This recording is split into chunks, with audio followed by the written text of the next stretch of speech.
Why, hello there, ladies and gentlemen, boys and girls, children of all ages. My name is Mr. Dogboat333, and welcome to the new campaign trail.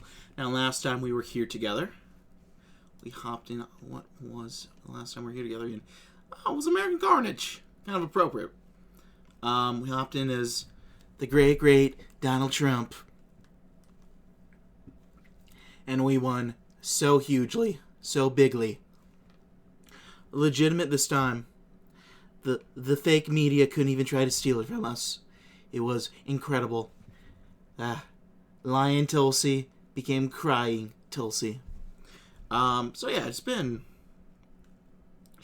a bit more than a month since I did another since I've done a new campaign trail video. Grad school's a bitch, what can I say? Also got busy with a couple of the Big Hoi 4 series I was recording, Hearts of Iron series I was recording. So I just didn't have time with both of those going on for this bit of YouTube. But I figured it's about time, and by God, there's been a pretty big mod that has come out since. That has taken up the hearts and minds of the community. Obamanation. Barack Hussein Obama, the first black president, the Antichrist, the demagogic liar, has succeeded in advancing himself to the highest office in the land on the premise he'd fulfill the hopes and changes and channel the grievances of all the extremists and victims who've placed him there.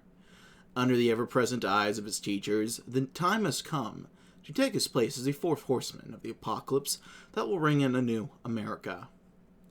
Tasked with truly defining himself and exposing his innermost ambitions, he must act upon events most extraordinary. All conveniently placed before him as if by the cruel hand of fate itself. Will he maintain the radical tutelage instilled from his swinging Chicago days, or betray them at all at the risk of a tarnished legacy? Whatever he decides to do, it'll take all his wits, snake oil charm, and manipulative cunning to not go down with the ship he's sinking. So this mod was made by all of these people. Pretty decent list. And so let's get to it. Barack Obama. The smooth and charming Barack Obama from parts unknown was a perfect agent of change when he arrived on the scene in 2008. With a blinding smile, armed with a fine-tuned folksy vernacular modified on command, the freshman senator and community organizer didn't spend his early years under the careful mentorship of Bill Ayers, Louis Farrakhan, and Jeremiah Wright for nothing. He's a man on a mission from a lower power. He sacrificed much to be where he is today, having to endure the muck of middle America, having to allow racist jackals like Hillary Clinton infiltrate his cabinet to appease the blob. Yet, if it all goes according to plan, it'll have been worth it. Be it by hook or by crook, Obama will strive to tear down this country and rebuild, brick by brick. But if that course may alter, his arrogance will refuse defeat, even if it means a little compromise here and there. So long as he wins in the end, it'll have been for the greater good. Our VP is Joe Biden. A man past his prime, older than most senile and dementia-addled Watergate baby. Joe Biden might have had several facial and follicle remodels over the years, but he's hardly changed. Just as it was when he first entered public office, Biden is as out of his element as ever, harboring the same barely candescent ticker occupying his head and inclination to grope and molest women. Jesus, fuck. I never fully read this, and I played this mod a couple times. Everyone knows he's only here because people demand a more experienced, wider presence to make the ticket of the radical headliner more palatable. If certain individuals in the administration have it their way, and if Scranton Joe, circa 1953, doesn't mind his business, he might just suffer the humiliating spectacle of a premature sacking. But Joe knows his time is running out, and if he doesn't make his voice heard now, he might never get the opportunity again. Well, let's get to it, huh? I was trying to figure out which path I was going to go down, but I'm going to go ahead and do Well, you'll find out. You already know from the thumbnail, probably. 39 fucking questions. Jesus. We might be here a while. So this is what the map looks up at the start of the game. Covers the pretty close nature of it. I think these are like the margins. I don't know if Arizona wasn't that close in 2008, right? Was it?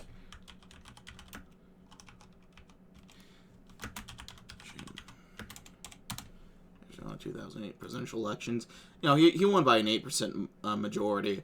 I think McCain was on the ticket, so that kind of boosted him in Arizona.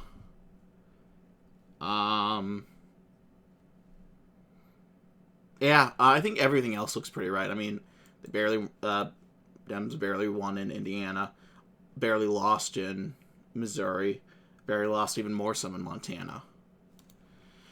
So, let's get to it. The crowd stands in awe of a new messiah. Nearly 2 million Americans await the words of the first black president to ring through the National Mall. You've captured the hearts of these men and women with soaring platitudes promising hope and change. As aided by the lingering failures of your predecessor and the frostbite chill of winter, they've assembled this inauguration day. What note do you want to strike? For a consistent and diligent work ethic, we'll succeed in implementing a system that benefits all Americans. I'm going to hit the ground running. This will be a show of force that I wasn't just talking a big game. My administration will aim high. This is not a good Obama impression, but this is the best I can do. Just gotta make sure it doesn't sound too Nixon-esque. You confront Bush. Don't know what you got until it's gone. And his wife Laura, and send them on their way back to Crawford and the standard pleasantries expected of a presidential transition. He looks so broken. Had a gray hair, he's unrecognizable from just 8 years ago. You know you shouldn't, but you do pity him, even if it's only because you could end up the same way. Only a few days into your term, the U.S. Central Command has requested an early decision to be made on whether troop increase, as ordered by the Joint Chiefs of Staff, be approved. Vice President Biden emphasizes the imperative of withdrawal, while Secretaries Hillary Clinton and Robert Gates, testament to the amount of change we should be expecting from your presidency, urge caution in abandoning America's mission abroad. Amidst it all, CIA Director Michael Hayden pulls you aside, presenting reports of Al-Qaeda and Taliban presence along the tribal areas of Pakistan. This, might be our big break, Hayden. If what you're telling me is true, and there's a high-value target and their militants there, them being eliminated would be great publicity. You have my, permission to strike. Understood, Mr. President. Drone strike, on an area, ends the lives of 20 civilians, most of them from a single family, blinding a 14-year-old, failing to kill any terrorists. A Washington Post article published shortly after remains blissfully unaware of it all, taking the word of a state for fact and reporting that 10 insurgents were killed. I guess we got a little twisted. It wasn't very clear. We're going to visit Utah. Bear with us.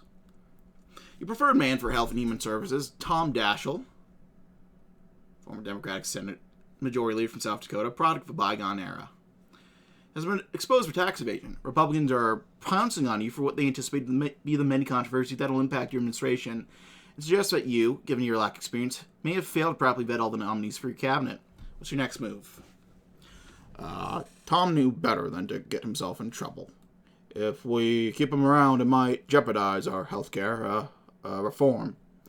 I'm not nominating Catherine Sebelius. I consider for vice president after all, and she is former state insurance commissioner, so that should help.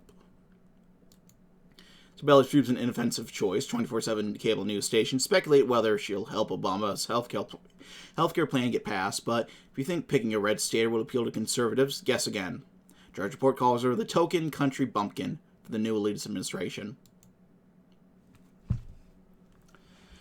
An economic downturn of cataclysmic proportions has begun to unfold.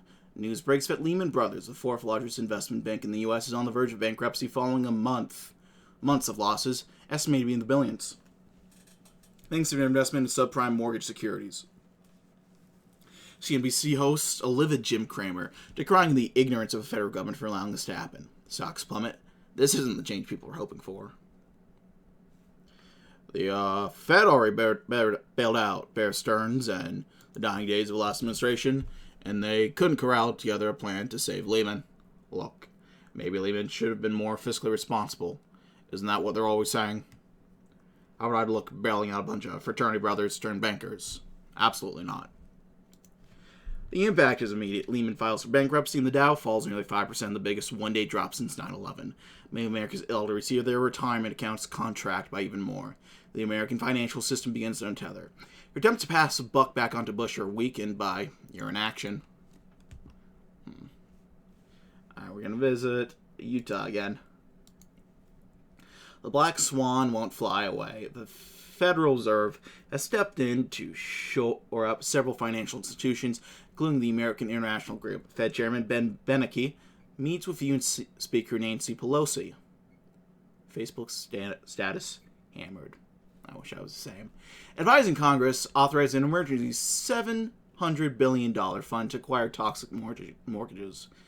If this isn't passed, then God help us all. The Treasury Secretary Tim Geithner concurs, yet during a late-night advisory council of Ayers, he tells you to squash it. The little devil on your shoulder. Who do you trust? What is this, corporate welfare? Now I know a thing or two about these folks. When they're the ones getting welfare, they aren't subscribing to any of the work requirements that they like to impose when the shoe's on the other foot. So, tough break. The Dow sinks a further 25%, a record-breaking fall. Hundreds of billions in retirement savings are wiped out. Morgan Stanley, WAMU, Wachovia, and scores of smaller banks go bankrupt. Many are hurting. Their retirement, college savings, up in smoke. A new saying is born. Want to spot a sucker? See if you got an Obama sign on their lawn. Oh, God, it's not looking good. I realize I didn't go for establish any of the statuses here. So we have the issues are recession, change, patriotism, APEC, and hope. Well, there we go. Is that the chocolate rain guy?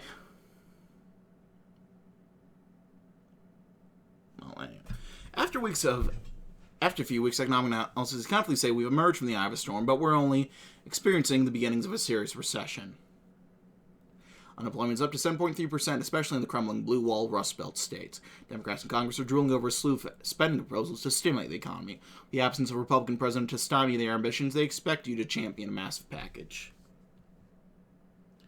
This is where leadership is tested. I'm sure Lincoln and Roosevelt were feeling the same during their times of crisis, and I am too. Press for something to the tune of $1 trillion. The act price tag doesn't matter. We'll correct any overindulgences when it comes to rewrite the tax code. After a tight vote, a $1.1 trillion stimulus package is delivered, ready for approval. It doesn't matter. This will increase the national debt by 10%, or will likely spell doom for hundreds of Democrats across the country come next year. You've secured your place in history as a leader in crisis. Let me be clear. We're going to go to Utah. While the economic pandemonium, you've left Iraq and Afghanistan, America's two ongoing wars held out from the Bush administration on the back burner thus far. You're set to give a speech over in the Eisenhower building on your administration's strategies for the war. What's the game plan? It's not up for negotiation. I was left to bring peace. Troops are coming home from both Iraq and Afghanistan by the end of 2011. The Pentagon can drop a plan under my close supervision later. We've been witness to the defeat of the armchair weakened warriors and their folly abroad. It's time to pull the plug. I'm buying enough of domestic war already. Gaspari generals assail your decision on Fox News and CNN. You smirk. It's exactly what your buddies in Chicago would have wanted. Overseas Iraqis and Afghans who bravely fought for democracy shudder at the thought of America manning them, leaving their future to the whim of medieval, pagan psychopaths. So I'm not sure if it's critiquing from a right-wing perspective or a... Well, I guess it's more right-wing, I guess. Like French right-wing. The only allies from Chicago that you're allowed to be seen in public with: David Axelrod, storyteller, and Rahm Emanuel, angry, along with loyal servant to the party, Jim Messina, are looking at the 2012 election. They're telling you that Republican governor of Utah, John Huntsman, a modern scion of a family known for its chemical company, poses the greatest threat to your re-election prospects. But you believe it's best to deal with Huntsman early by luring him into committing primary suicide through the acceptance of an appointment to the administration. Already have Ray LaHood's a prominent Republican in my administration. And then there's Gates, Bush holdover, the defense. Remember how the Judd Gregg nomination for Commerce blew up in my face? Enough of this. I don't need any more appeasement appointments slowing me down. Huntsman has a reputation of a rhino, so it's unlikely someone as flaky as him would be the nominee for an increasingly fed-up post-Bush Republican Party. Axelrod relents that there's a growing number of Republicans in the White House. He says he'll look into tempering your concerns with future proposals. Let's do Utah again. Justice David Souter, one-time Republican appointee turned enemy of the Second Amendment and proponent of eminent domain, is retiring from the Supreme Court. Long a disappointment to conservatives, his decision to retire under your presidency is final and perhaps greatest betrayal of conservative movement. Who are you going to appoint? Judge Diane Wood of the Seventh Circuit. I know her from my days in academia back in Chicago. She settled on the issues: abortions, guns, healthcare. Heck, she was a member of Planned Parenthood and the National Organization for Women.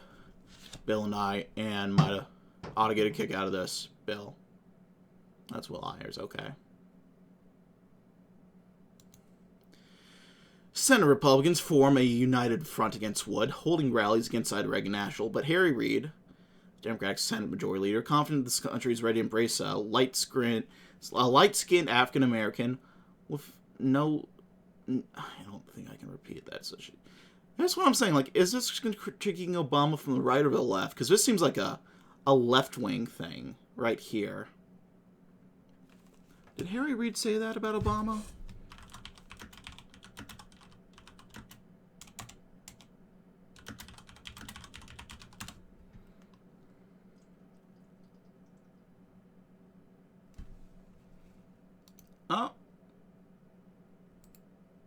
Oh shit, it looks like he did.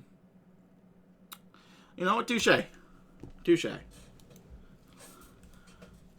A Senate Republicans form a united front against Wood, holding rallies outside Reagan National. But Harry Reid, under your command, keeps the majority of Democrats in the Senate line, despite flaccid backlash from Senators Pryor, Bayh, and Nelson. Wood is narrowly confirmed. Keith Olbermann giddily replays footage of crying pro-lifers the next day. After years of bloated bureaucracy, power unions and foolhardy trade agreements, General Motors, America's largest automaker, is on the verge of collapse as their sales take a nosedive. Axelrod sees the LGM as an opportunity to burnish your pro-labor credentials through the thought of encouraging corporate welfare gives you second thought. The idea of bailing out General Motors, it's just too much to consider. I'll be crucified. I'd look like a jackass. $50 billion bailout is the way to go. David's right. GM nonetheless declares bankruptcy and many auto workers are laid off. GM is expected to rebound in the years to come thanks to the injection of federal aid, but only time will tell. The public, however, is transfixed by your gimmicky Cash for Clunkers buyback program, doing with many used vehicles in an attempt to encourage sales of newer models. Alright. Let's head over to Wyoming.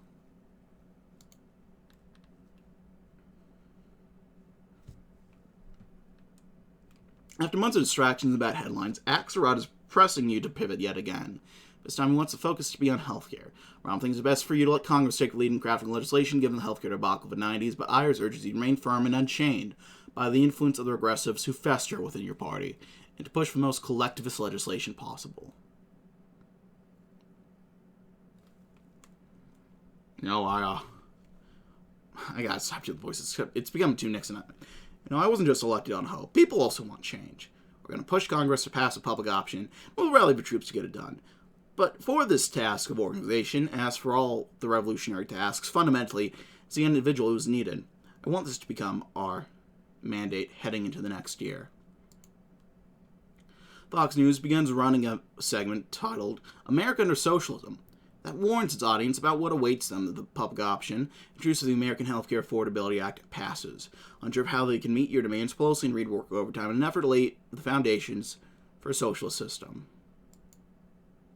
That's kind of like W-esque, like attack, like a far lefty, or like a really big liberal. But yeah, I see what they're doing here. I don't dislike it. I kind of dig it. After many, not like that. I'm just like stylistically. Although many Americans thought your ascendancy to power signified the beginning of a long-fabled post-racial America, you're confronted with a growing national debate over the arrest of well-known black historian Henry Louis Gates Jr. in Cambridge, Massachusetts. The allegation came after Gates attempted to break into his own home after finding his door jammed.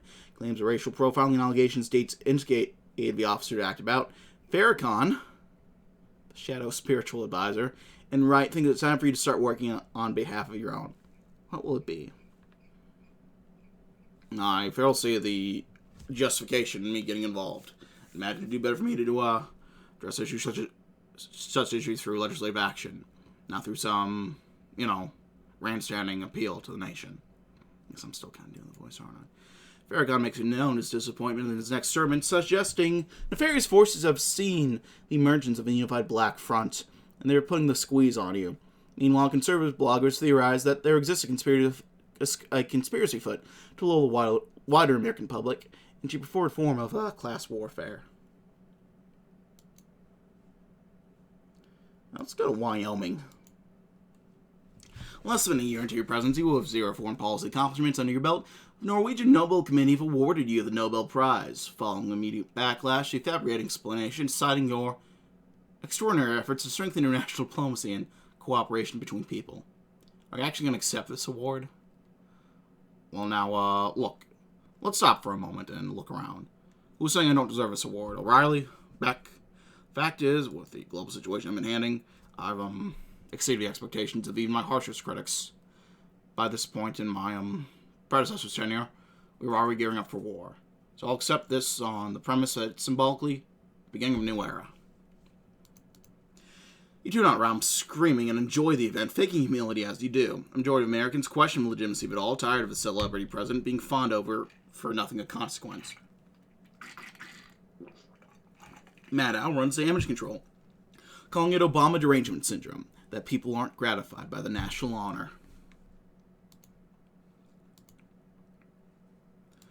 Ted Kennedy succumbed to cancer and has taken with him the Democrat supermajority. Governor Deval Patrick of Massachusetts appointed a placeholder Democrat to Kennedy's seat, with a special election scheduled for May 2010. Given how healthcare was Kennedy's pet issue for the majority of his career, Ron believes it wise for you to politicize his demise in order to the prospects of your own healthcare reform. Can't think of a better way to honor the legacy of Senator Kennedy than to work in passing what he long hoped to achieve in his lifetime. We're going to make a concentrated effort in passing the public option off the back of his untimely passing. There's no time to waste. Not fucking Sean Kingston. Holy shit. Look at that. It's Stella from PETA. Your firm grasp upon your party established, America's Affordable Health Choices Act is sent to you for your signature after weeks of negotiations and vote whipping. You brush off the rumors and persistent predictions of the death panel's ration care and draconian regulations to come, and bask in the glory of your achievement.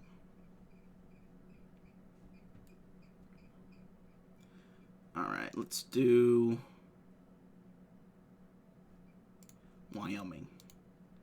The White House has been working overtime to help give weight to your administration's flagging agenda. Usual suspects disapprove as Glenn Beck. School's in session. As a field day drawing parallels between you and Adolf Hitler on his chalkboard, for your supporters to make their disappointment known. MSNBC hosts an array of pencil-necked liberal pontificators knife you one. Guest host Sam Cedar utters the worst criticism a Democratic president can receive from his left flank. At least we can be confident he's better than the Republicans. Maybe distracting from the malaise is in order. Motherfucker, I just passed universal health care. Well, a public option, at least. What the fuck else do you want? The problem is not that they think I'm some failure. The problem is they don't think I'm going far enough. We need to change the dialogue. the narrative. Immigration. We need to go hard and make some progress on that front. Immigration bill passes the upper chamber, yet Pelosi puts the kibosh on it, expecting upwards of 40 detractors from the Democratic bench if it were go to vote. The party does organize a hearing where Stephen Colbert is invited, however, clearing a path for him to satirize the Republican position and character.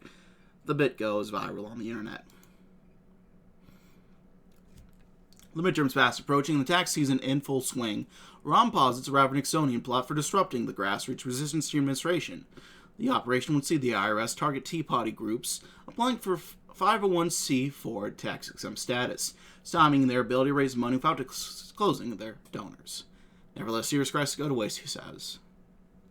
Now, here's the fun thing. The one path that I'm doing, this is the one where you don't want to do it. Yes, you could. Okay. I need to point something out while I'm here, by the way. So, I'm going to use another mod for an example of this. W. You might be able to figure out what I'm going to if you've been on the Reddit. This is like the path guide for W, right? You have...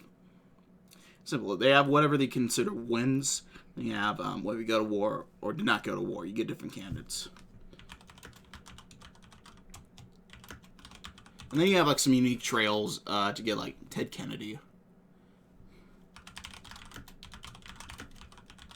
And I know with the DLC that they added, same idea, right? Oh, actually, look at that. I just noticed. I try to pull up the guide for American Carnage. My thumbnail pops up. Oh, that's kind of funny. One of the first options. American Carnage is kind of similar. You have like the start here, and depends like whether you win or lose the midterms, and then what ideology went down, and then depends on the wins. And then you have some unique ones there. The path guide for Obamanation is this. Oh, Jesus, fuck. Look at that.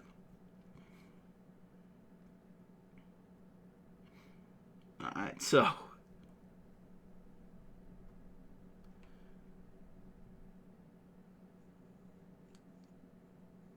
There's so much shit, like, oddly specific stuff, too.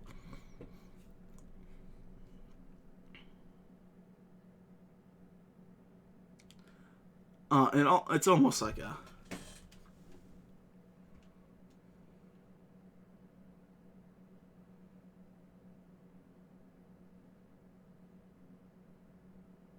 Anyway, I just want to show that off for a second, just because that's... There's a lot to this mod. I don't want to say too much, but it might be too much. I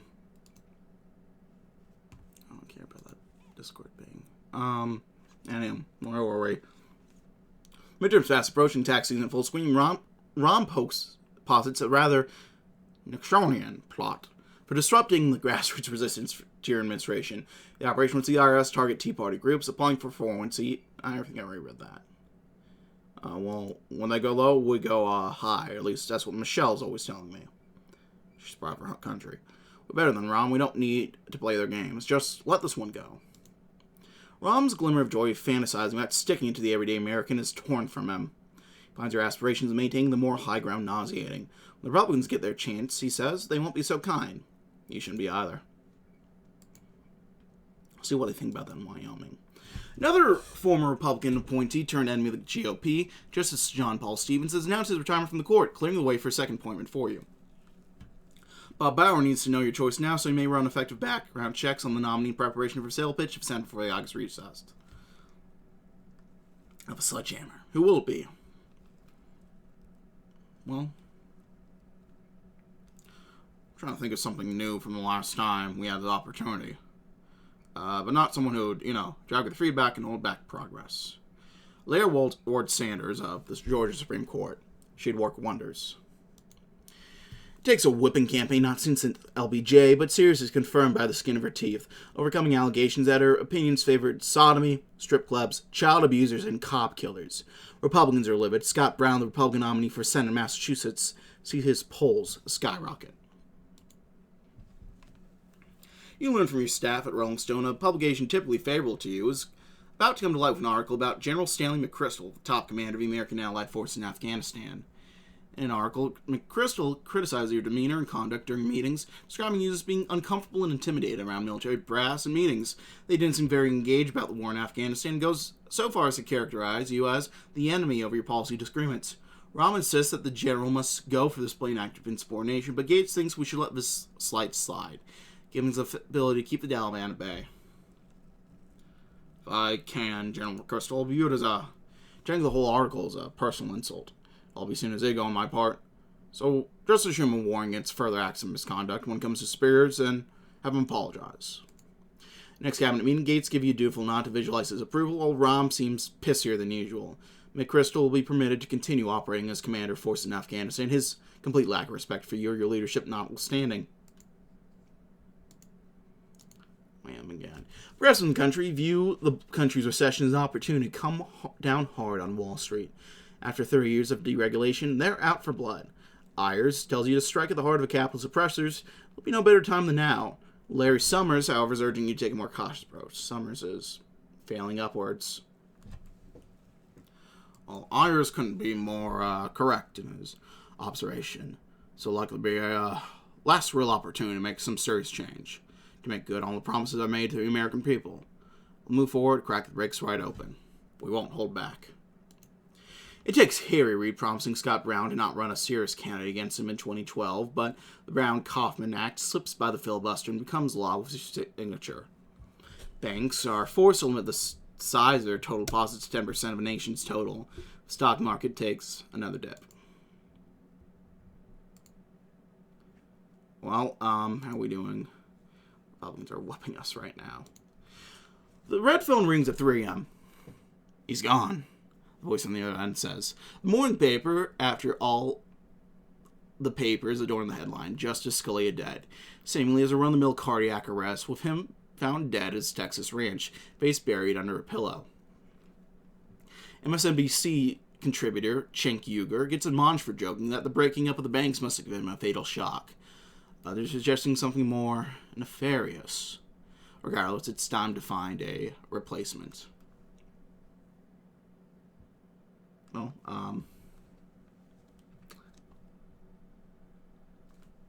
talk about current events.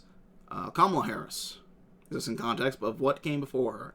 She's a real rising star out of San Francisco for her work as their district attorney. Can't deny she's the best looking one in the country, too. I'd be delighted to get her a seat on the court.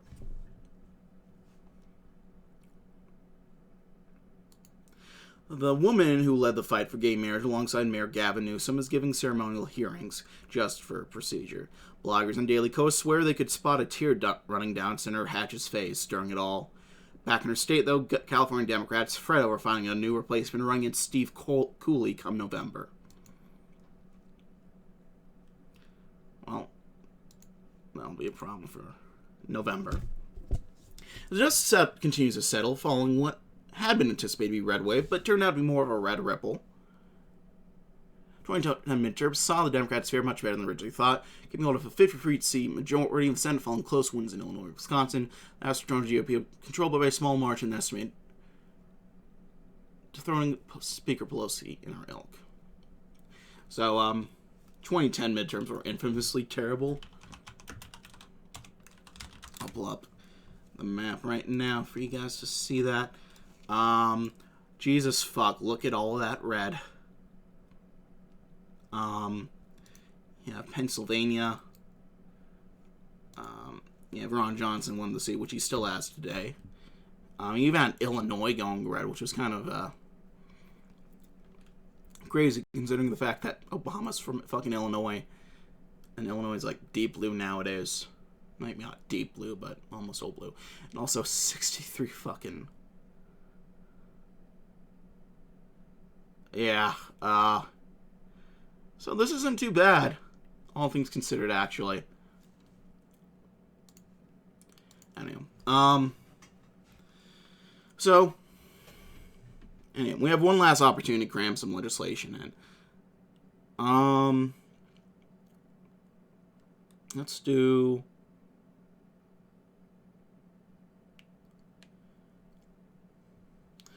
Let's fight harder for some union representation before the Republican governors in the Midwest are able to get their hands on policy. Make it easier to form a union. Employee Free Choice Act makes it the way for Congress, allowing workers to form a union by a simple majority vote. Conservatives and Fox News to Daily Caller slam it. Ivy League educated union organizers descend on fast food joints to recruit new workers to their ranks. Later, Senator Chuck Grassley, your DOJ, is admitted to allowing licensed firearm dealers in Arizona to only sell firearms to straw buyers in a harebrained effort to track the firearms back to Mexican drug cartels. Known within the ATF as Operation Fast and Furious, this has been ongoing for years, and not a single criminal has been charged. With the House in Republican hands teeing up the investigation, it's become evident that you can no longer lean on your party to protect you at every turn. Well, it's obvious. It's Bush's fault. I mean, the damn thing started under him now, didn't it? Why do I have to be the one getting the shaft for it? Go beyond denying, shift the blame, make the story. It was the last guy, not me. On off his recent rehabilitation tour last year, Bush denies knowledge of any such operation. Had I known about it, I would have put a stop to it, he affirms the C9 crew. I just feel bad for all those cartel victims who got shot at once. Because of all this, he wipes a tear. The Arab Spring continues to rage in the Middle East. First transpiring in Tunisia, the movement has seen foreign dignitaries who accepted or acquired their positions through American support fall like dominoes. Hosni Mubarak has just delayed his victory, suffering a potential coup, but complications have arisen if Robert Gates is to be believed. Hanging classified information, Gates have received word from Saudi King Abdullah that Iran may be culpable for region's instability. Bending Mubarak displays shades of the Shah. What's your move? Who's of great concern. We can allow the instability of the region to continue much longer. This is in Iraq, certainly. Hosni is already in power. They'll be helping maintain the peace of the region and security of the Egyptian people by preventing what could be a bloody revolution. Open line and see what we can do. Gates is urging you to take action. If not, we could see our allies be overthrown, like the Saudis and Qataris, and be left without any. The cabinet as a whole is less determined. Biden is a gas for direction you're taking, with Rhodes concurring. Your team prepares to contact Mubarak about the deployment of aid. This is less of a right-wing critique, I guess. Yeah. A week later, the atmosphere in Egypt increased in pressure. The U.S. has reached an agreement to deploy arms and weaponry that keep Mubarak in power, but is yet to be finalized. It means the case that your involvement has proven highly controversial. Protests, albeit small in nature, have organized, accusing you of aiding a dictator. Rhodes is recommending you demand elections as a prerequisite for shipments to send, but Gates emphasizes the need to not tie conditionals to the arms package, deriving as a cheap attempt to quell the anger. Rhodes is on the ball here. Gates appreciate the concern, but we're still beholden to the people. We've got to look toward the future. If we fail to reconcile the public image administration with our actions, we'll be in a lot of trouble. Free and fair elections, period. Or Mubarak gets no arms. Mubarak is disgruntled, upset he's being coerced into contending with an election, but relents. With the need to keep power resting on American aid. Questions over the need to carefully oversee these elections are put on hold until the missiles cease flying over the skies of Cairo. Wyoming we go. Months later, years in the making, your intelligence agencies are informing you the best opportunity to take out the notorious Al-Qaeda leader, Osama bin Laden. Chickens come to roost. Maybe at hand. CIA Director Leon Pantella and Homeland Secretary Advisor John Brennan present information that bin Laden, if their sources are accurate, is held up in a compound located at Abbottabad, Pakistan. They forewarn the operation's odds of success aren't guaranteed, but if you are designated further, he'll have surely been relocated, if he'd even been there at all. Everyone in the administration has their take. Biden and Gates are skeptical and aren't in favor. Clinton is cautious, but believe the risk is worth taking. What say you? Look, I'm aware of the benefit to the administration and to that of the American sense of pride and national identity that this could all be awarded to us if we succeeded. But it's still unclear. I can't support it. Under your authority, the full force of America's might withdraws. Whether you're there or not, whether the operation might have succeeded, history may never know. Better to leave sleeping dogs lie. I don't know about that. With your of the operation, intelligence agencies continue tracking bin Laden's location, hopes of having something more concrete and clear to possibly present to you at a later date. That being said, Axelrod suggested the administration make it clear to speculative journalists and political junkies that VP Biden will remain on the ticket come next year's election. Opposite the unfounded rumors that you plan to dump in favor of Secretary Clinton, and despite his own misgivings of the man, in order to help promote unity. These last 3 years, we've encountered problems and crises that would have made or break any administration. And without question, we've come out stronger for it. And that time I've had Joe Biden by my side, and I'm happy to say he will remain so until the very end. The campaign films promotional material, getting shots of the two of you jogging along hallways as if you were the best of buds. Biden even prints out a photocopy of some meme where he's something of an over-energetic kid, no authoritative figure who grushes his fun and chastises him. Where are all the caricatures of you such buzzkills?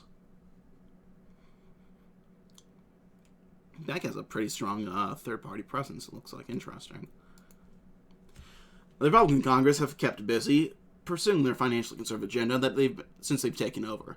The upcoming need to raise the debt ceiling to prevent a government, and their orthodoxy seemingly conflicted with the agenda of your own administration, it may prove problematic. Speaker John Boehner is demanding concessions from you before he can agree to let his party vote in favor of it, including cuts of government departments and programs along with spending caps. We've got solutions outside of negotiations, and this, the deal by governing by compromise and whatnot. Republicans get something over on me here, and I submit I'm out for the wolves. I've been hearing from Reed about that senator from Vermont, Senator Sanders, flirting with a possible primary challenge. I can't have that. Paul and a few others have been telling me about this platinum coin. Let's do that. Jokes of implementing a gimmick out of a Simpsons episode are plentiful. The order of the Treasury to mint $1 trillion coin to evaporate the need to negotiate with Republicans, ignoring the main economists suggesting it'll lead to inflationary Armageddon over time. Declare victory once more over your many foes. Well, it doesn't seem like we're victorious yet. Months on from shipment of arms to Mubarak, the revolt has been crushed, and he has just been able to retain power. The coalition of elections to be held by the Egyptian state, the questions persist over just how these elections will transpire. Israel's Benjamin Netanyahu and your intelligence agencies demand you block the Muslim Brotherhood, held in suspect by many of your possible ties to terrorist organizations like Hamas, from ascending to power in a subsequent election. All eyes are on you. I can't move forward on the idea of, blocking parties. Muslim Brotherhood is, at the end of the day, a representative body elected by the people. Certainly I don't condone them or their ideals, but I can't agree with this. It'll discredit our involvement. What would be the difference between what the protesters had said and what we're doing now? The fury is imminent, but it's been decided. The Muslim Brotherhood is giving equal opportunity to seek power democratically. With close supervision of foreign nations to prevent possible fraud, election for Egypt is due for next year. Well, Wyoming we go. The emergence of a movement rallying the everyday American against the 1% is being spurred in New York City, known as Occupy Wall Street. They demand debt forgiveness and universal health care and other pie-in-the-sky proposals, whose feasibility of ever seeing passage right now hovers over zero, only when factoring in hypnosis or some other science fiction solution. Their qualms with you mainly concern job growth, which has proven mediocre, and the recovery of our country's economy since the onset of the financial crisis, which has been stunted to say the least. Maybe it well worse than it already does, damn. I don't see the necessity in addressing this, or really concerning ourselves with it right now. We've got bigger problems. This will blow past us and the kids engaging in the demonstrations. They're going to be on some other bandwagon come next year, or busy playing the new video game. Well, that's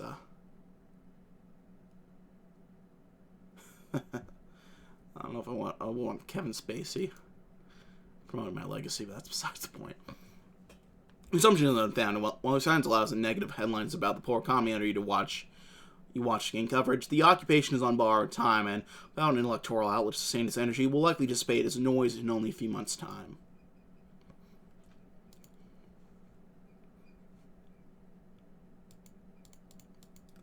Reports are emerging out of Florida that shooting has occurred motivated by that of prejudicial sentiment. Trayvon Martin, a 17-year-old black child, was shot dead by George Zimmerman, who was on neighborhood watch duty at the time of the incident. He claims to have been punched repeatedly by Martin, but is also being juxtaposed by that Zimmerman killed Martin for the simple fact that he was black. He's been charged with second-degree murder. The case is anticipated to further intensify the growing racial divide that continues to bubble in the U.S., on occasion rising above a sentence. It's kind of like, this doesn't read as like a conspiracy theory, like Obama's controlled by the weather underground type thing.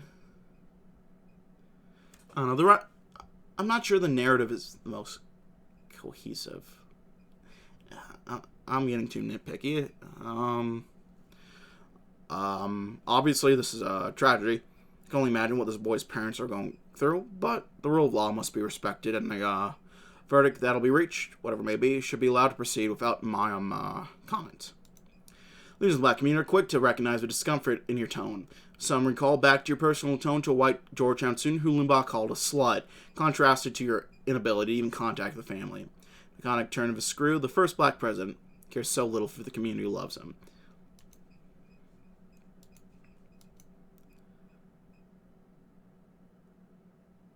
This fucking... Oh, Jesus. Axelrod and you were going to discuss strategy ahead of the upcoming general election, when the two of you were interrupted by frantic staffers and cabinet members urging you to turn on the television and switch to any news channel. Doing so, you catch wind of something big. Boris Johnson, the mayor of London, was doing some hokey zipline stunt ahead of the Olympics in his city, waving a Union Jack and generally looking ridiculous. He then seemingly halted and got stuck midway, before exploding as his guts and body parts flew through the air in a bloody red mist. Seconds before disaster. This is unfortunate news. The U.S. will be in direct contact with the UK at the time, but any support needed to help them aid in capturing those responsible. The former mayor swayed from side to side from a tether of the rope like a pendulum. The world falls into mass panic. After a few days of conspiracies and rumors flying, intelligence agency confirms Johnson had been strapped, unbeknownst to him, with a suicide vest instead of a harness, as part of a plot by one man, Osama bin Laden.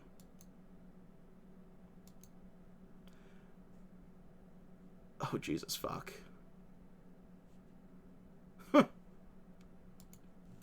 Johnson's mangled body is seen across the widest reaches of the world. Children on schoolyards from rural Oklahoma all the way to Nigeria gawk at the lively footage of it. Amid the terror, the former VP Dick Cheney seizes power, hoping to usher in the return of peace through strength. Michael Steele approvingly nods as Cheney seeks to cast a wide net, vowing to protect the world from the threat of radical Islamic terror and do away with Republican policies that target members of the gay community. How will you react in the light of an early victory? This is a joke, Shirley. Cheney, the man who left office hated by more than 80% of this country. You've got to be kidding.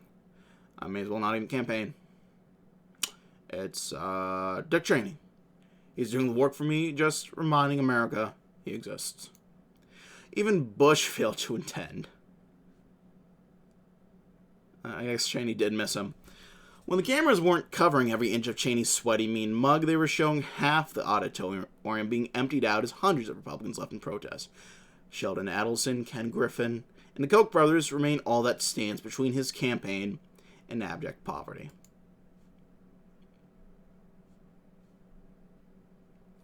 Jesus Christ, we're almost winning in we're in Alaska. We're winning in Alabama. Oh my God, yeah, it's for old Dick.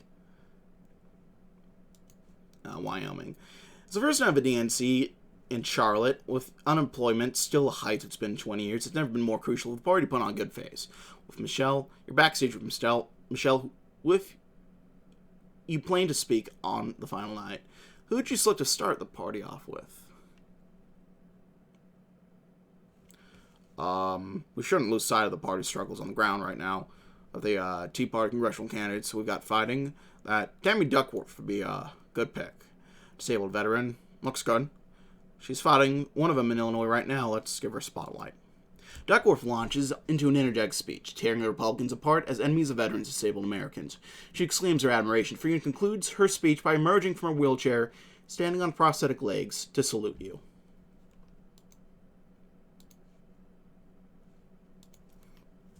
Cheney's been relegated to campaigning in states no one would typically care for otherwise, with rallies organized in Casper, Cheyenne, Provo, Boise.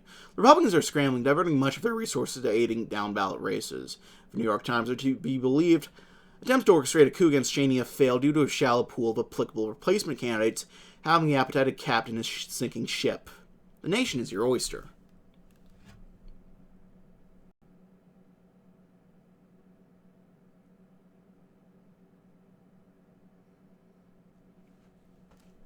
If the Republicans on the ropes, I'd be surprised if they turned down the opportunity for some concessions. Just to see what I could twist their arm over. Something to save her skin. Nothing too far. Something beneficial I could shake them down on.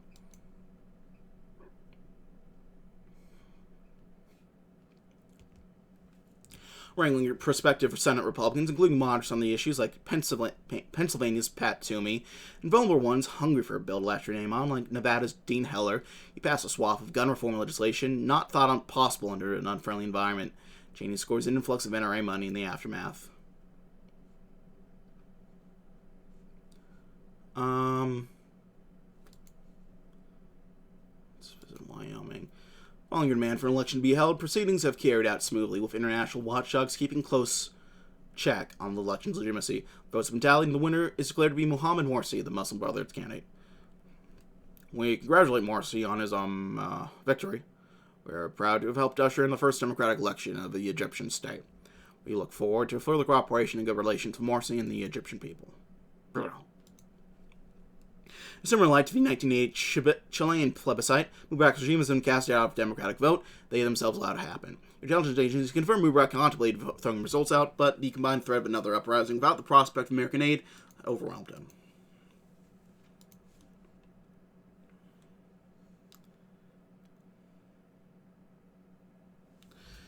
Is there an election going on? Poll half of America, they might not be able to tell you the correct answer. Cheney's campaign is a husk, running on fumes as donations dwindled down to near nothing. Axelrod jokes that you should just throw the old bastard a towel and declare victory already. Of course, that time will come, but until then, what now? Let me be clear. It's all fun and games right now. But there's still an election to be won here. I want it to be a resounding win with a complete and total victory. So, we'll keep campaigning in the only places that seem close at all. Not letting up until this thing is over and done with. Wyoming and Utah become the battlegrounds of the country, with you and Cheney in a heated contest to win these unpopulated fields and deserts over. You rally with some former governor of Wyoming who somehow won in a landslide in 2006 as a Democrat, while Cheney camps out in Salt Lake City with John Huntsman and Mitt Romney.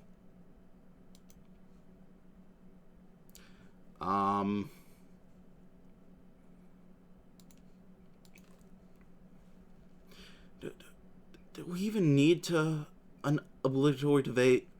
No, we don't. You don't even flirt with the idea, though Cheney's camp tries to run a flaccid campaign saying you're scared of debating him. The president won't gather the guts to debate me. He's a coward. Cheney says in a video message as he sits in what looks to be the middle of the woods with a cowboy hat on. What's he afraid of? He YouTube poops of the video managed to crack more views than the actual clip itself. What's going to fit the empty spot in the schedule? Just ignore him. Genuinely, I'm confident that election is fading from most people's minds at the moment. And those who are still in tune would crawl over broken glass to vote against Dick Cheney. Cheney makes more and more desperate attempts to provoke you into responding to him. It gets to the point that the Cheney campaign bus parks itself outside the gates of the White House, refusing to move until you acknowledge him. It gets towed not a ding to the publicity stunt. Oh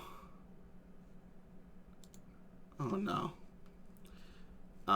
Close to the election day, Category 1 hurricane, after having carved its way out of the Caribbean, is now setting the east coast of the U.S.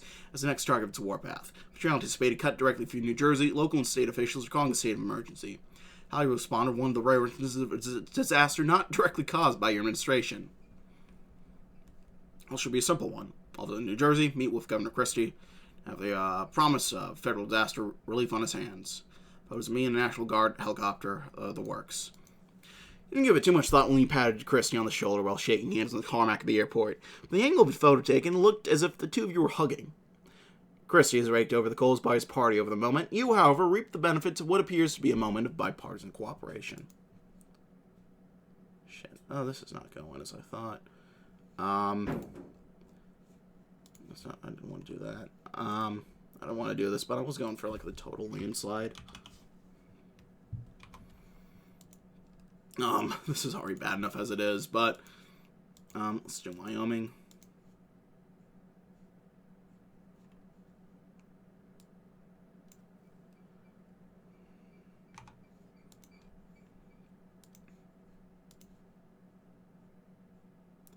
Hopefully that'll be enough. Banks destroyed. Blob eliminated. Public power. Yours. Yes, it wasn't arduous, Johnny. But you did it. Farrakhan massages your shoulders as you kick your feet on the Resolute desk. The Oval Office is a pigsty. Ransacked. Eyes cracks the marble head of Andrew Jackson with aluminum baseball bat. Rat rolls a blunt using a corner of the Constitution he tore off. Farrakhan makes his way to the desk, acquiring the notice of his compatriots. Nothing antics. Brother Barack must complete the puzzle. Make your claim, Mr. President. What shall you do? I think I might need to, just in case I'm not mistaken. Should I check your window? I think this does. Well, the last administration has managed to get away with the crime of a century. Dressed up and ignore their culpability in Iraq. It'd be a mistake. Now we'll establish a war crime tribunal, effectively deal with them as they deserve. Bush, Cheney, Rumsfeld, Rice. Those monsters can't expect to have thrown a sovereign nation into chaos all in pursuit of personal enrichment. Not on your watch. They're going to pay for it. And you'll make sure of it. Election has arrived. Settle in and wait for the returns how long it may take. Well, it's going to be so close, obviously. I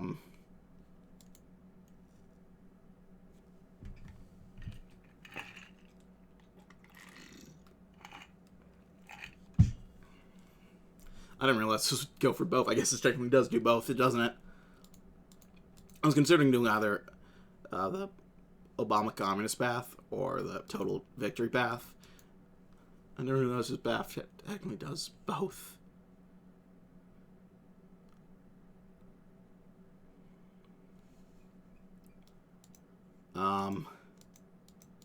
Yeah, I can't even make any jokes and pretend it's gonna be close. Like, maybe in, like... No, we won in Oklahoma, too. I don't even know if I needed up the difficulty, I'll be honest.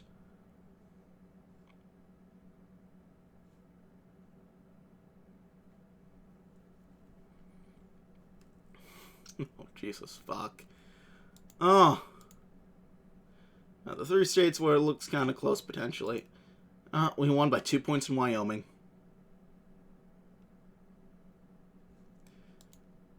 Four votes in Hawaii. And we won Utah.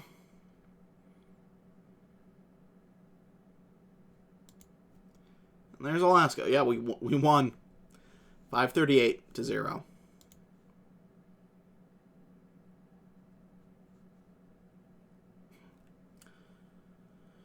Finally. Oh, gee, I think we've already been here for a fucking hour.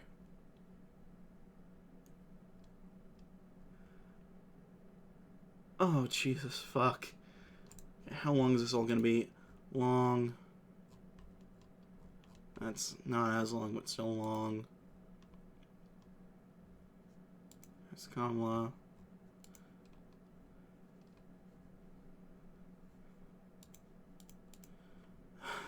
Shit. I got work in the morning, too. This might take an hour in itself. Okay, listen. I made my bed being the guy who reads everything. This is what we do.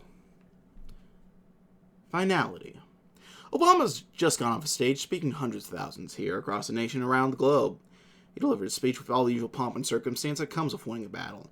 He didn't fail to address those still to be won, of course, that being electoral ones, not anything to do with policy or keeping a consistent belief system. It's a win as hollow as the one before it. And will be viewed as such in the years to come. A faint illusion not for those below yet, all too real for the ones above. Their lives have been changed forever, and their lives are not the only one that matters. Boarding Air Force One back to Washington, the night was a splendid affair. Midway, as everyone in the administration and those deemed of real importance, the campaign got caught up in the celebratory fever. Cocktails and champagne ready in supply. There were lobster tails cooked up to a perfect degree, with hot butter lathered on top. How far we'd come. Axlar was missing. Rahm Emanuel, now mayor of Chicago, kept asking about him, but Obama didn't know where he could have gone. Maybe he missed a flight. Obama avoided the commotion and stared longingly out the window, into the pitch-black darkness of the night sky. The noise of laughter and singing couldn't detract from the penetrating silence that was occupying his inner monologue. It was a few hours later, back in the Oval Office, Obama was looking over the Resolute desk, where he'd remain for another 4 more years. Vice President Biden was seated along with Secretary Clinton alongside. It was a great win we've earned for ourselves, was it not? Obama felt it was right to commence small talk proceedings before he'd launch into the purpose behind his assembly of 2 in the early hours that followed lucky night. Biden along. Sure was, Jack. I know Hillary over here was worried, but I thought a bunch of malarkey. I never doubted you for a second. He lightly hit his fist on Obama's desk in a playful manner. Obama thought he was hallucinating, but from the corner of his eye, if his vision had been betraying him, he swore he was seeing the trio of mentors who'd fostered and brought him to where he was now entering the room.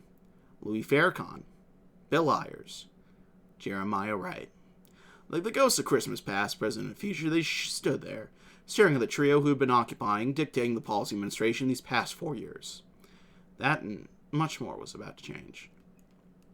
Obama chuckled nervously. He did not anticipate his friends from Chicago's arrival, and quietly but visibly panicked beside of them, in the same room as the Washington cabinet. Mr.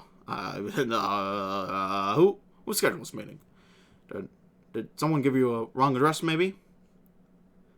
Farrakhan busted a gut laughter. Brother Barack, you're a good comedian. Just one of your many talents. He wagged his finger at the president. Biden and Clinton just looked behind them, completely confounded by what was taking place in front of their very eyes. Farrakhan brushed past them, not so much as acknowledging their presence. Just been having a great night watching the returns come in. We did it. Yes. It was a victory won well. He was shaking his fists in the air, his tone of voice betraying his words, sounding almost comical in nature. I mean, what a great victory it was. Yes, Mr. President, a grand affair that truly cements you as a great man. All right. What's going on? Farrakhan bristled and shook his head. Only what we've been planning, my friend. It's all coming together now. President Biden began tugging on Farrakhan's sleeves. The minister peered over his shoulder, looked down at the vice president, attempting to attract his attention feebly, before turning back on Obama. Mr. President, your Yakubian seems to want my attention. Hey, Jack, I'm right here. You can just speak to me. Farrakhan swiftly slapped Biden across the face, leading the old man to collapse from his chair. What the fuck? The side of his face, red hot, the shape of an open hand was clearly apparent. Biden struggled to rise as everyone around mouth agape witnessed it unfold. All right. You think I'm just someone you pushed around, huh? I'll tell you what, mister. I'll show you some. Biden clenched his fist, his breathing heavy and labored. Farrakhan smirked slightly, his cracking his neck and knuckles, eager to see what he'd do next. Biden pounced behind him, preparing to knock the minister flat on the ground cold. His target was clear. Farrakhan's jaw. The minister laughed out loud and gestured Biden to approach his direction. Hope the class is paying attention. You're about to see a vice presidential ass-whooping. Biden flew with the speed of a bullet. Throwing the mightiest jab he'd ever conjured, he aimed it directly towards the minister's face as everyone merely continued to spectate the battle. Their faces captured in a kaleidoscope of expressive torment and awe. Farrakhan raised his arm trivially and captured Biden's wrist before it could reach its destination, slowly crushing the bones within it as it lay in its grasp. Biden's face grew sullen before it would sink into an anguish of pain and misery. In the succeeding seconds after, followed by the collapse of his posture into a kneeling position, he could only scream as Farrakhan continued to crush his wrist like brittle bones. Jesus. Tears of blood from this is... It took a disturbing long period of time before an eventually could rescue the pilled vice president, as Obama stepped forward and yelled enough. Farrakhan, insulted by the interruption, let go of Biden and stared coldly at his protege. Biden crawled to the resolute desk, mounting himself just over it to regain stature, and any lingering element of self-respect left buried within his person. I'll just sit here, then. Farrakhan pointed at Biden. You'll do no such thing.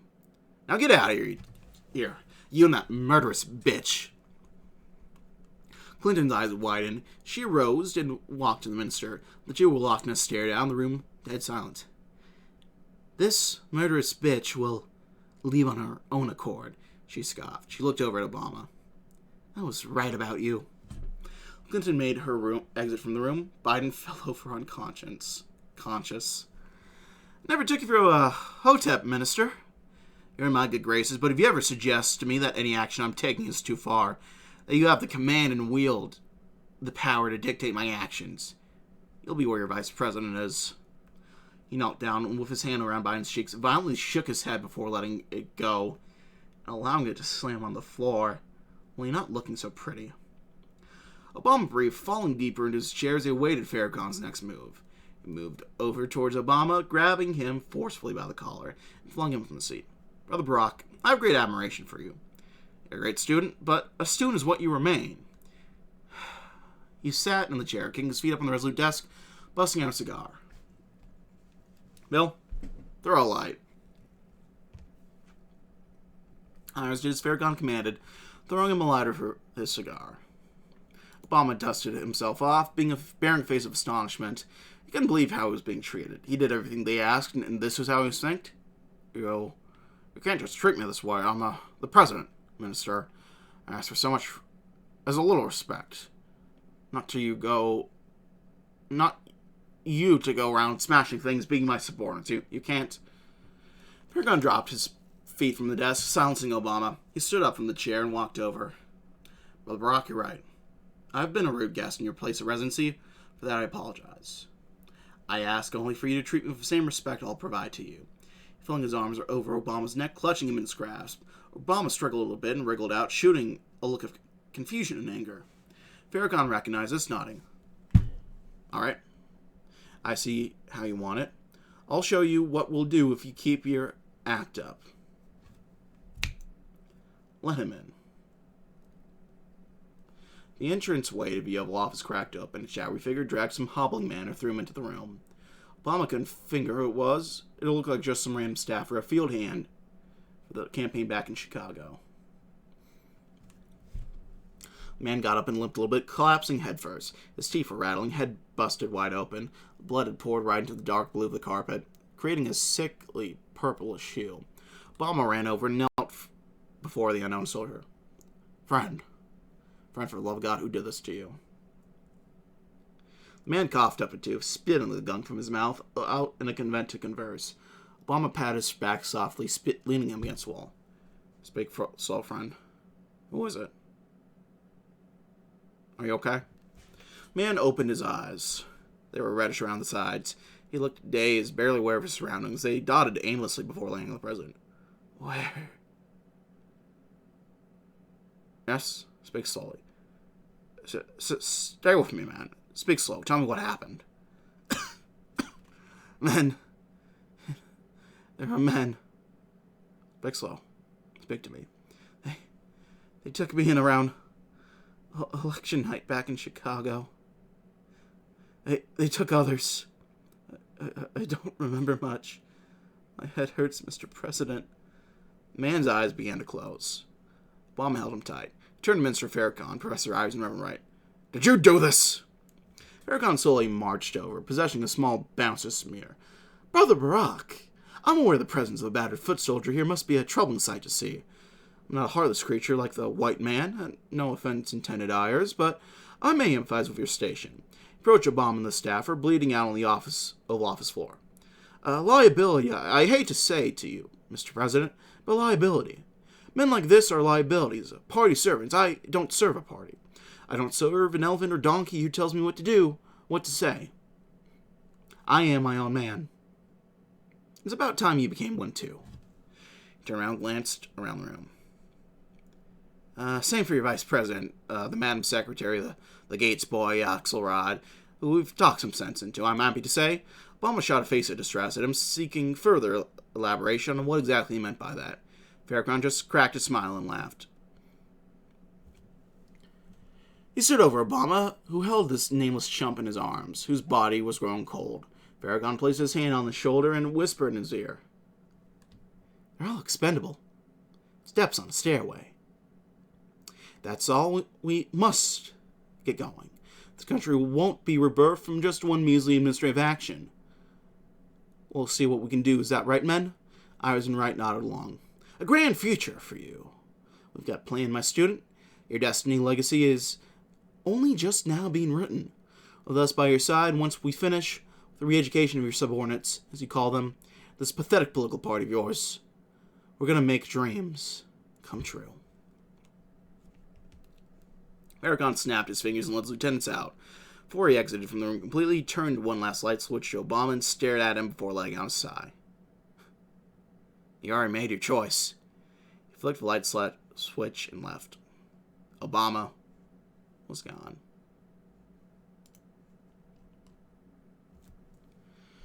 The ICC had eagerly awaited the transfer of detainees George Walker Bush, Richard Bruce Cheney, Donald Henry Rumsfeld, and Condoleezza Rice, the United Nations Detention Unit in Schengen, The Hague.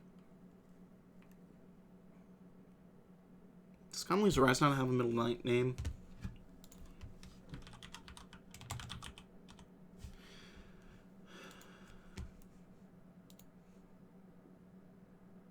No, she doesn't have a middle name. That's weird. Huh.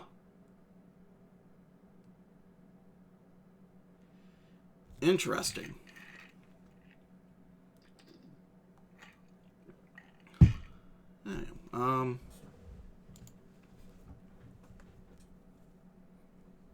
The Obama administration's decision to direct the DOJ to charge the four, among other lieutenants and lower-level staff and officials, war crimes related to the 2003 invasion of Iraq was controversial, to say the least. Protests erupted, though small in number. The photos of former president being escorted away into custody drew international attention. They laid the foundation for what would become the greatest prison outbreak of all time. Bush was carving children's icons into brick walls of his confinement. He perfected the illustrations of Mickey Mouse and Bugs Bunny to a degree of such fine impeccability that he could effectively kick the bricks out and have an arguable case he made for a job application as a cartoonist. The pitter-patter of the water drip being made by Cheney just below him effectively concealed the sound Bush would make by slamming his chisel into the wall. A guard moved over and peered between the bars of his cell, overlooking him, adding Daffy Duck to his grown collection. All right, George. Give it a rest with the drawings. Hand over the chisel, or I'll send you to solitary. Bush looked over, tapped his chisel 2 times subtly on the stainless steel leg of his coat, and rolled it over through the bars into the hands of the guard. Flash smile. My bad, Chief. The guard pocketed, cocking a single eyebrow before moving on with his patrol. Bush scurried along to the drainage pipe of his sink. He took out a small piece of paper and wrote something down using a tiny piece of pencil lead he'd stuffed into his sock, before attaching it to a tiny piece of string and rolling it through the lead pipe that traveled down to the floor. He kept pushing it down until he heard a barely audible clink that let him know when to stop.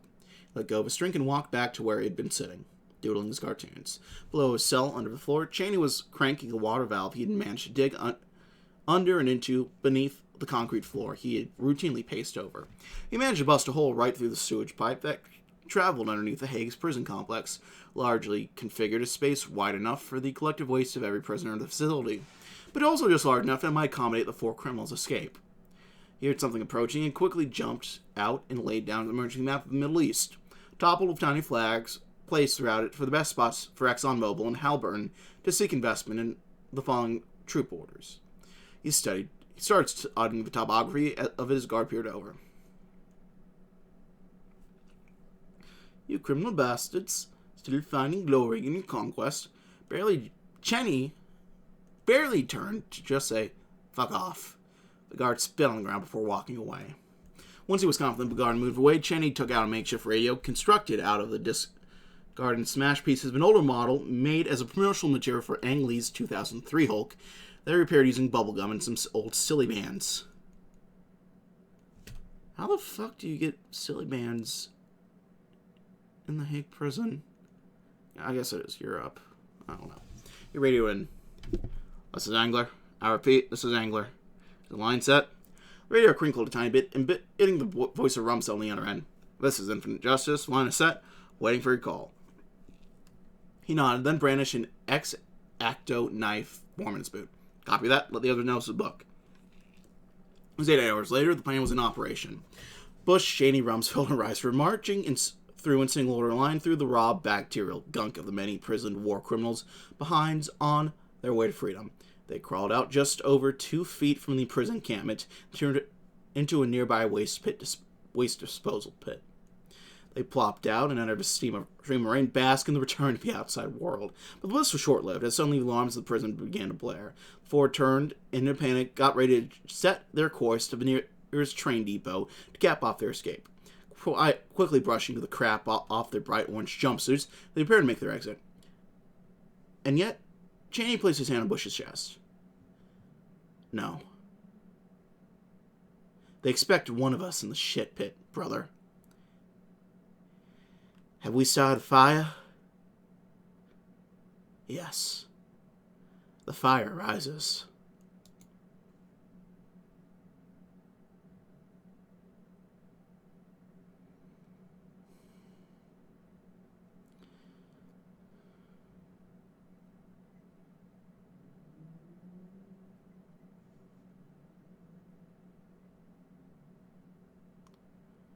Okay, so let me see. This is abortion stuff. Constitution confers the right to abortion. However, Roe and Casey created unworkable frameworks about limiting that right. The court rejects the fetus viability and substantial obstacle standards of Casey, so it leaves the decision to have an abortion to a pregnant patient and their physician. Okay, interesting. So this is this is saying Roe and Casey, you don't go far enough. Okay, interesting. I'm just kind of speeding past this. And then this is just, you could get this on any ending. That's just crime, yeah. I don't even want to know how long this is. Like an hour and a half video at least. Jesus fuck. Barack Obama. Okay. Campaign trail. Please select the election you'll run in. Barack Obama attempts to reunify his party following a troublesome first term. While Dick Cheney makes a comeback bid to return to the White House. This time in hopes of becoming president himself. The poor economy, healthcare, and the administration's response to foreign affairs loom large in the 2012 election. Barack Obama is seeking re-election after presiding over the Great Recession and Arab Spring, all the while needing to defend his domestic agenda. Dick Cheney starts the race as a clear underdog, needing to reshape his public image in hopes of having a chance to win. A funny fact, I was considering redoing this and going through an option where you lose as Cheney, or you lose against Cheney, but I have no fucking time. We'll do closest states for the heck of it. Utah, Wyoming. I cheated at the end of, because I thought we weren't gonna get the commie ending, but we did. But yeah, that's the ending.